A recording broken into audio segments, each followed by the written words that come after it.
क्या आप भी उनमें से हैं जिन्हें लगता है कि सक्सेस ये बहुत डिफिकल्ट है, बहुत सारा हार्ड वर्क करना पड़ता है, बहुत सारी अलग अलग चीज़ें सोचनी पड़ती है, करनी पड़ती है, तब जाकर के सक्सेस मिलता है। तो आज मैं आपको बताने जा रहा हूँ कि सक्सेस ये आपके हाथ में है। आप जैसे चाहते हैं वैसे इसे आप पा सकते हैं। बस हमें एक चीज़ चाहिए और वो है सिंप्लिसिटी। कैसे, चलिए हम समझते हैं। नमस्ते और स्वागत है आपका manage time with Akhil podcast में। यहाँ आप अखिल यानी मेरे साथ एक सफर पर जाने वाले हैं जिससे अपने टाइम को और बेहतरीन तरीके से मैनेज कर पाएंगे।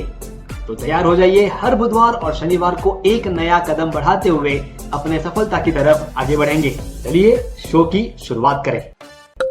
हेलो दोस्तों, मैं आपका टाइम मैनेजमेंट लाइफ कोच अखिल बाहेती। मैं आज आपको एक बहुत ही सिंपल तरीका बताने जा रहा हूं जिससे सक्सेस हमेशा आपके हाथ में रहेगी। आपको क्या करना है, आपको एक कहानी के जरिए उसमें से आइडेंटिफाई करना है, उसमें से आउटकम बाहर निकालना है कि मेरा सक्सेस का तरीका कौन सा है। क्योंकि जो कहानी बताने जा रहा हूं उस कहानी से आपके सोचने का नजरिया, चीजों को देखने का नजरिया, आगे बढ़ने का नजरिया ये बदलने वाला है। तो अगर आप तैयार हैं अपनी लाइफ को बदलने के लिए तो कमेंट में यस टाइप कीजिए ताकि मैं आपके यस से एनर्जी लेकर के आपकी लाइफ को बदलने के लिए एक एनर्जी आपको वापस दे सकूं। एक छोटी सी स्टोरी बताने जा रहा हूं। इस स्टोरी से आप बहुत कुछ सॉल्व करेंगे, क्लियर करेंगे और अपनी लाइफ में बदलाव लाएंगे। तो उस बदलाव के लिए तैयार हो जाइए। ये स्टोरी एक छोटे से बच्चे की है। छोटा सा बच्चा एक बार एक मंदिर में जाता है और वहां पर जाकर के चीजों को ऑब्जर्व करता है कि अच्छा, सामने एक मूर्ति रखी हुई है, इस तरफ कुछ लोग बैठे हैं, उस तरफ कुछ लोग बैठे हैं और वो सभी जो आजू बाजू में लोग बैठे हुए हैं वो कुछ न कुछ ऐसे शब्द बोल रहे हैं जो उस बच्चे को समझ में नहीं आ रहे। वो थोड़ी देर बैठता है, समझता है कि ये क्या शब्द हैं, कैसे मैं उन्हें पुकार सकूं या कैसे मैं उन्हें उच्चार सकूं, लेकिन उन्हें वो समझ में नहीं आता। देखते हैं कि सभी जन हाथ जोड़ करके उन शब्दों का उच्चारण कर रहे हैं। बच्चा थोड़ा सा कंफ्यूज होता है।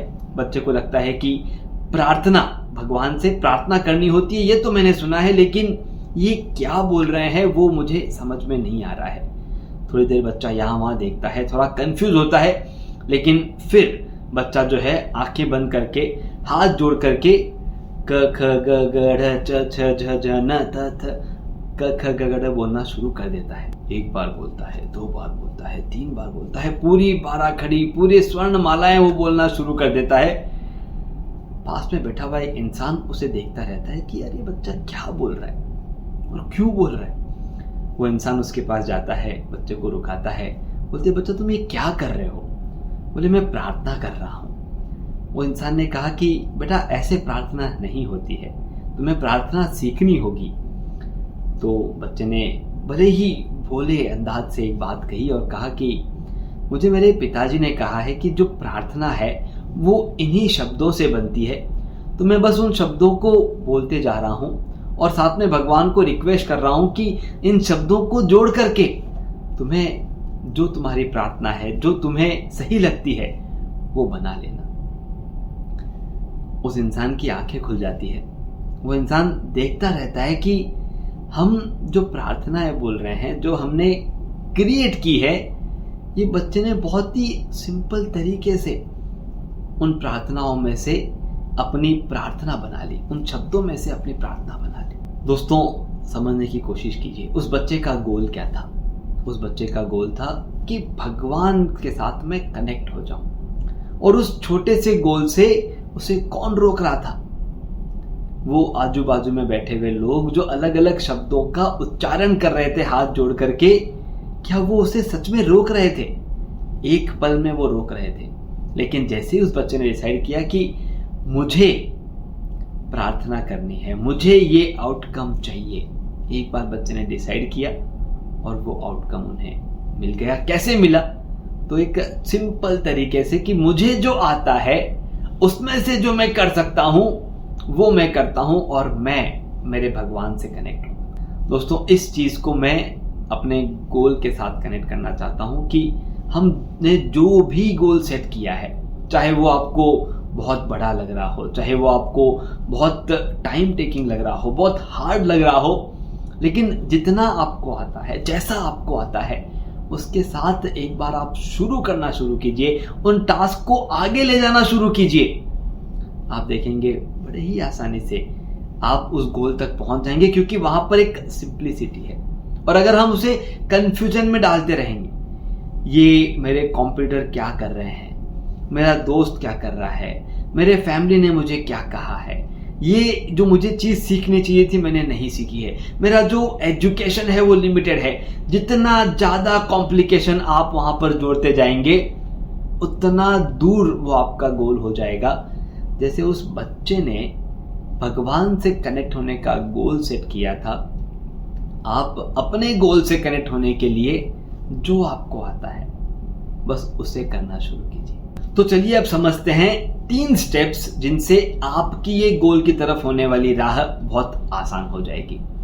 स्टेप नंबर 1, आपकी जो टू डू लिस्ट है उसे एक बार समझने की कोशिश कीजिए। उस टू डू लिस्ट में जो आपने काम लिखे हैं वो कॉम्प्लिकेटेड है या बहुत ही सिंपल हैं, जो आपको पढ़ते ही समझ में आ जाएंगे।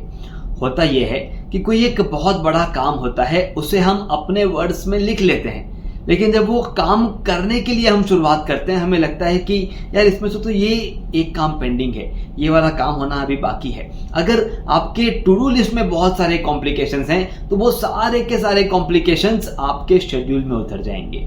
इसीलिए आपके टू डू लिस्ट में आपके जो काम है वो इतने सिंप्लीफाइड और स्टेप बाय स्टेप लिखिए ताकि बड़े ही आसानी से आप उन्हें समझ लें और क्विकली पूरा कर दें। अगर उनके अंदर कॉम्प्लिकेशंस हैं तो आप उन्हें अवॉइड करेंगे।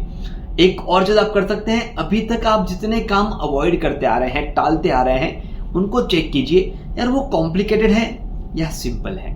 अगर वो सिंपल है तो आप उन्हें अवॉइड नहीं करेंगे। तो कॉम्प्लिकेटेड टास्क को सिंपल बनाइए, उन्हें सिंपल तरीके से लिखिए या उन्हें पार्ट में लिखना शुरू कीजिए कि उसमें से 10% 20% काम क्या है जो आज पूरा हो सकता है। ये हो गया उसका सिंप्लीफाइड वर्जन। टास्क 2, आप जितना बड़ा गोल सोचते हैं उतना उसे ज्यादा कॉम्प्लिकेट करते रहते हैं, क्योंकि बड़ा गोल ये अचीव करने में ज्यादा टाइम लगता है। तो यहां पर हमने कॉम्प्लिकेशन बढ़ा दी। गोल बड़ा सोचिए, 5 साल आगे का सोचिए, लेकिन उसको छोटे गोल्स में कन्वर्ट कीजिए कि अच्छा 5 साल बाद अगर ये अचीव करना है तो इस 1 साल में क्या अचीव करना है, सिंप्लीफाई हो गया। अगर इस 1 साल में ये अचीव करना है तो इस महीने क्या अचीव करना है, और सिंप्लीफाई हो गया। तो जितना आप सिंप्लीफाई करते जाएंगे, छोटा छोटा गोल उसको बनाते जाएंगे, उतना उस पर काम करना आसान होगा, उतना उसको अचीव करना आसान होगा। और जैसे ही आपका एक गोल अचीव होगा आप अगले गोल के लिए तैयार हो जाएंगे। तो आपके छोटे गोल बनाइए, उन छोटे गोल्स को सिंप्लीफाइड रखिए और उन्हें स्टेप बाय स्टेप पूरा कीजिए। जैसे ही आप उन्हें पूरा करते हैं एक छोटी सी शाबाशी अपने आप को दीजिए कि वाह you have done a great job. और तीसरा इंपॉर्टेंट टास्क जो हमें उसी बच्चे से सीखना है, बच्चे ने वहां पर कनेक्ट होने के लिए अपना इमोशनल और मेंटल कनेक्ट पहले किया। जो कोई भी काम आप कर रहे हैं आप उससे कितने इमोशनली कनेक्टेड हैं वो एक बार चेक कीजिए। होता यह है कि कंपटीशन के चक्कर में हाँ उन्होंने ये किया है तो हम भी यही करेंगे, ऐसा बोल के हम उस बिजनेस में या उस काम में उतर जाते हैं, लेकिन जो हमारा बेस नहीं है, जिसके साथ हम इमोशनली कनेक्टेड नहीं है, अगर वो काम हम करने लगे तो हम सक्सेस अचीव कर पाएंगे क्या, ये सवाल पूछने के लिए है। अगर आप उससे इमोशनली और मेंटली कनेक्टेड नहीं है तो उन कामों को आपके शेड्यूल से दूर कीजिए, डेलीकेट कीजिए, आउटसोर्स कीजिए, किसी और से करवा के लीजिए, लेकिन खुद के लिए मत रखिए। अगर वो बच्चा इमोशनली भगवान से कनेक्ट नहीं होना चाहता था तो वो उस सॉल्यूशन पे नहीं पहुंच पाता कि ये सॉल्यूशन है जिससे मैं कनेक्ट हो सकता हूं। हमने अगर हमारे गोल्स तक पहुंचने के लिए वो इमोशनल कनेक्ट, वो मेंटल कनेक्ट अगर कनेक्ट नहीं किया है तो हम वहां पर उस गोल को अचीव नहीं कर पाएंगे। तो आप सभी से रिक्वेस्ट है ये 3 टास्क आप कीजिए। सबसे पहला, आपके टू डू लिस्ट में से जो कॉम्प्लिकेशन है उन्हें दूर कीजिए, सिंप्लीफाइड कीजिए। दूसरा, जो आपके बड़े गोल्स हैं उनको छोटा छोटा छोटा बनाइए। जितना छोटे आप बना सकते हैं उतने इजीली वो अचीव होंगे, उतने उसमें कॉम्प्लिकेशंस कम होंगे, आप आसानी से अचीव करेंगे। और तीसरा, जो भी आपके गोल्स हैं, जो भी आपके टास्क हैं, उनके साथ मेंटली और इमोशनली कनेक्ट हो जाइए ताकि जब भी आप उन्हें अचीव करें अंदर तक उसकी खुशी मिले।